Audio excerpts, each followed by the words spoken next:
Hi மச்சீஸ், எனக்கு வந்து bomb Sunday, அதாவது குருத்து நாய். ஸோ நம்மளுடைய ஃபாஸ்டிங்கில் 46 டேஸில் இது வந்து ஒரு ஸ்பெஷலான நாளாக வந்து செலிப்ரேஷன் பண்ணுவாங்க. ஸோ வந்து நமக்கு வந்து இந்த நாளில் வந்து ஓலெல்லாம் கொடுப்பாங்க. ஸோ ஓலெல்லாம் வந்து ஊர்க்குளம் எடுத்துகிட்டு வந்து சர்ச்சில் வந்து மாஸ் அட்டன் பண்ணிட்டு இருந்தோம். ஸோ அட்டன் பண்ணிவிட்டு கடவுளோட பிளெஸ்ஸிங் எல்லாம் நம்ம வந்து பீஸ்ஃபுல்லான நாள் இருந்துச்சு. ஸோ வந்து நமக்கு கொடுத்த ஓலையில் வந்து நம்ம வந்து உங்களுக்கு அந்த கிராஸ் செஞ்சு காட்டலாம் அப்படி சொல்லிட்டு நானும் வந்து அந்த ஓலையில் வந்து சிலுவை செய்ய ஆரம்பிச்சிட்டேன். இந்த ஓலை வந்து எனக்கு வந்து யார் சொல்லி கொடுத்தாங்கன்னா எங்கள் அம்மா சொல்லி கொடுத்தாங்க, இது எப்படி செய்யணும் அப்படி சொல்லிட்டு. இப்போ நான் வந்து எங்கள் வீட்டுக்காக நான் செஞ்சுட்டு இருந்தேன். எனக்கு என் அக்கா வீட்டுக்கு அண்ணிலாம் கேட்டிருந்தாங்க. ஸோ அன்னிக்கெலாம் கொடுத்துருந்தோம். ஸோ பக்கத்தில் இருக்கவங்களாம் எனக்கும் கொஞ்சம் செஞ்சு கொடுமா அப்படின்னு சொன்னாங்க. சரி, நானும் வந்து அவங்களுக்கும் வந்து ஓலை வந்து ரெடி பண்ணி கொடுத்தேன்.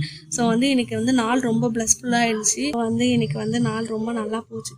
சரி, நானும் போயிட்டு சர்ச் உள்ள போயிட்டு சாமியெல்லாம் கும்பிட்டு உங்களுக்கு அந்த கிராஸ் வந்து எப்படி இருந்துச்சுன்னு நீங்களே பாருங்கள். ரொம்ப அழகாக இருந்தது. இந்த சில்வா வந்து உங்களுக்கு பிடிச்சிருந்தா லைக் பண்ணுங்கள், எப்படி இருந்துச்சுன்னு கமெண்ட்டில் சொல்லுங்கள். ஸோ நான் இது எல்லாமே நான் தான் பண்ணேன், உங்களுக்கு நான் காட்டுறேன் பாருங்கள். இது வந்து சிலுவையில் பண்ணியிருந்தேன், மற்றதெல்லாம் வந்து ஒரு டிசைனில் பண்ணியிருந்தேன். ஸோ நானும் வந்து உங்களுக்கு காட்டிட்டு வீட்டுக்கு கிளம்பலாம் அப்படி சொல்லிட்டு அவங்களுக்கு ஒரு பாய் சொல்லிட்டு நானும் வந்து கிளம்பிடுமாச்சு. ஸோ இந்த வீடியோ உங்களுக்கு பிடிச்சிருந்தா நம்மளுடைய பேர் கிடைக்கல சேனலில் துடிப்போட லைக் பண்ணுங்கள், கமெண்ட் பண்ணுங்கள், சப்ஸ்கிரைப் பண்ணுங்கள்.